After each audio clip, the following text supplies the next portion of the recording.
Originally, my plan for Project 3 was to discuss the negative impacts of CGI in terms of cinematography, but looking through the research even deeper and trying to find things, I found that it was a really difficult subject to even find any research on. This after very very small amount of articles, but also the fact that it's very opinionated and doesn't really have much of an argument basis to it. That can be backed. It's a very subjective topic, so I decided to shift my focus back to documentary making, as I did with Project One, so that I can just remain in the discourse of documentary and cover that. So my new Project 3 is going to be discussing the interactive documentary, which is a new form of documentary filmmaking that combines television and film aspects with other aspects of media, be that books or photography. A lot of it is web-based.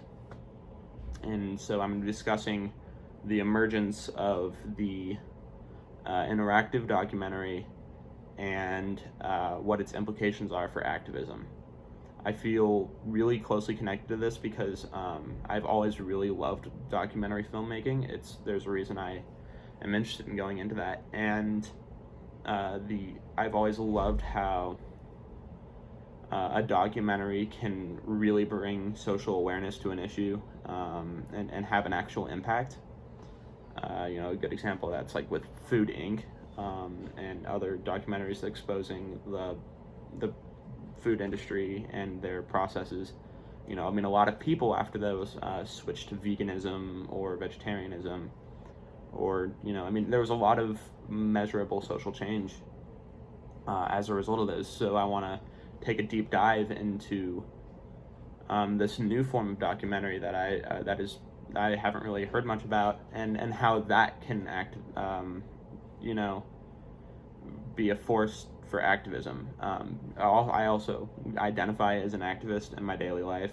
I keep myself very politically informed and socially informed, and I like to bring awareness to issues that I feel are getting enough attention that I can identify with. So with this, I've done a lot of researching through JSTOR's film studies database, and then EBSCO hosts Mass Media and Communication Complete database. I've also done some searching through Google to find not journals, but actual studies and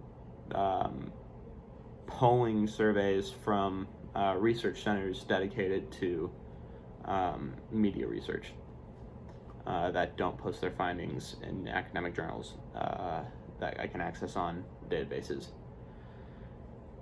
So I'm going to structure this paper in a pretty simple way. I'm going to begin by explaining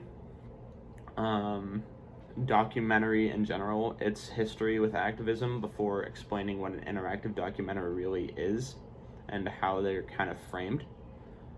And then after that, I will go into a discussion on some recent interactive documentaries and the way that they were structured and the effects that they've had. And then I'll finish by bringing up a few issues that our current society faces that I feel could benefit from the attention of an interactive documentary.